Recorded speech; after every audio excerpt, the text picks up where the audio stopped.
pojavlja se dilema o formatu digitalnega oddajanja med MPEG-4 in pa MPEG-2,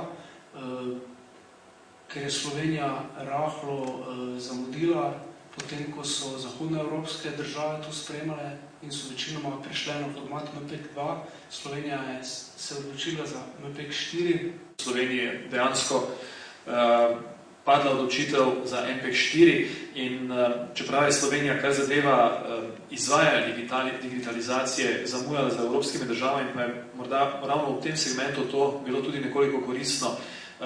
Namreč MPEG-2 je bil v preteklosti zagotovo boljši standard, zaradi tega, ker MPEG-4 še ni bil razvit. MPEG-4 je bil blazno drag, sicer tudi zdaj še dražji od MPEG-2, predvsem za končne uporabnike oziroma potrošnike, ki morajo kupiti tako imenovane set-top boxe ali pa TV sprejemnike, ki imajo ugrajene set-top boxe za sprejemanje DVB-T signala, torej prizemljskega digitalnega signala.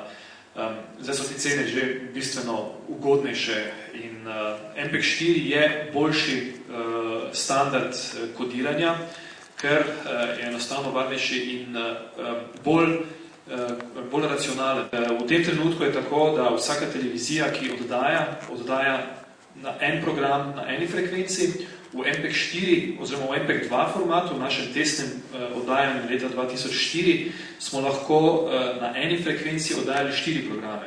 Torej smo bistveno bolje izkoristili tak frekvenčni spekter.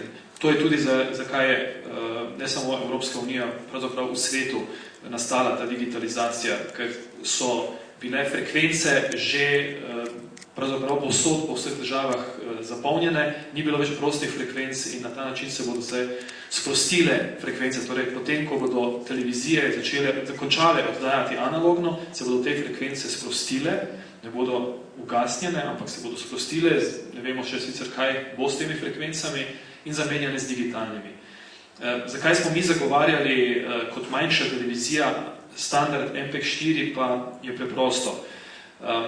Vedeli smo, da bo v Sloveniji prvi multiplex, torej prva digitalna frekvenca pripadla javni televiziji, javni RTV, ki bo za svojimi programi zasedla prvi multiplex.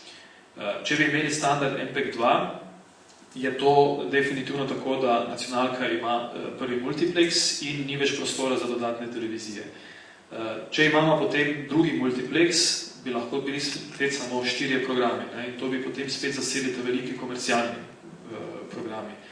In potem bi bilo vprašanje, ali bi bil kateri od operaterjev pripravljen zgraditi še tretji multiplex v Sloveniji. Namreč tudi izgradnja multiplexa je zelo finančno in pa strokovno zahteven projekt. In manjše televizije bi potem v tem primeru lahko izvisele. Zato smo se mi zavzemali za MPEG-4 kodiranje, ki pa omogoča do 8 programov ali pa vsaj 7 programov kvalitetnih na eni frekvenci. S tem smo dobili več programov v prvem multiplexu in pa v drugem multiplexu in tako so tudi manjše televizije lahko dobile frekvenco. Med njimi smo tudi mi. Kaj so mogoče, če samo na kratko, tiste najbolj bistvene stvari, ki so v direktivi, ki bodo nekako spremenile delovanje medijev? Je jih kar nekaj.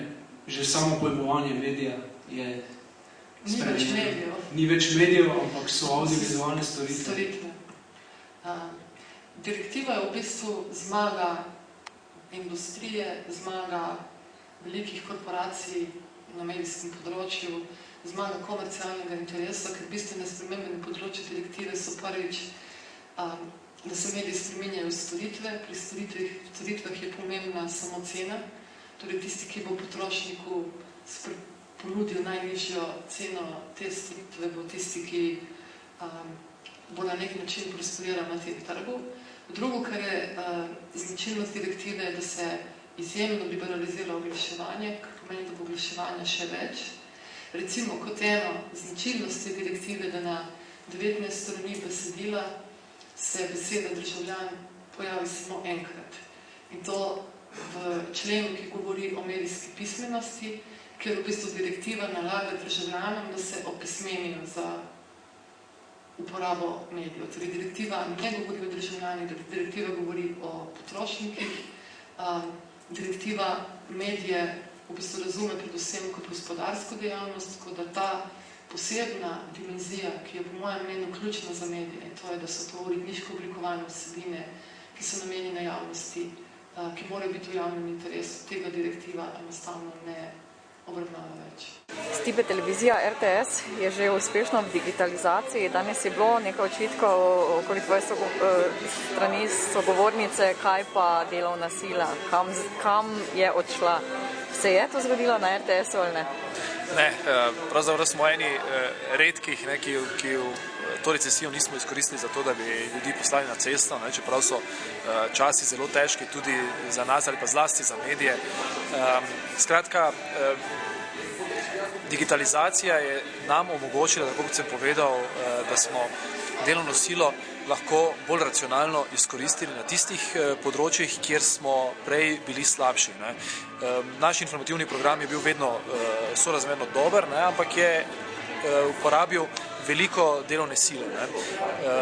Nismo pa imeli možnosti takrat producirati kulturne oddaje, zabavne oddaje, nismo imeli možnosti se lotiti dokumentarnih filmov, tudi zanimivih reportaž, ker enostavno nismo imeli dovolj ljudi. Zdaj pa smo lahko določene ljudi obremenili ravno z temi vsebinami. In tu mislim, da je bila za nas tudi največja prednost digitalizacije.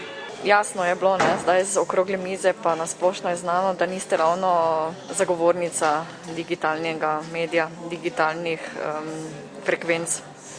Ne, da jaz nasprotujem temu. Jaz nasprotujem argumentu, ki se navajajo kot razlog za digitalizacijo, torej razen mantre o tem, da bomo imeli večjo izbiro, da bomo ne vem, kakšne programe imeli na razpolago. Jaz ta trenutek ne vidim nič novega, kar bi se na programskem področju naredilo in bi bilo povezano z digitalizacijo, da bomo imeli sprejemnike, ki bojo veliko dražji od teh, kar jih imamo zdaj. In jaz mislim, da je ključno vprašanje pri tej digitalizaciji, ki je umanjkalo, in to je resna debata o tem, kakšne bojo programske vsebine, kaj bojo ljudje dejansko imeli od tega. Ali bomo ljudje gledali samo kot potencialne potrošnike, ki bomo prodajali še več nečesa, kar ne potrebujejo, ali pa bomo jih pogledali kot državljane, ki imajo kaj povedati na to temo.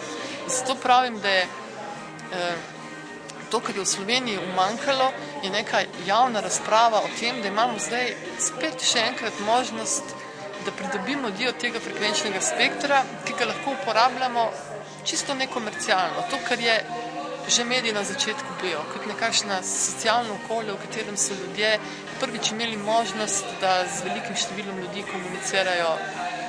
Sicer to internet tudi omogoča, ampak zakaj pa ne bi tudi te frekvence, ki so ostale, uporabili v te namene?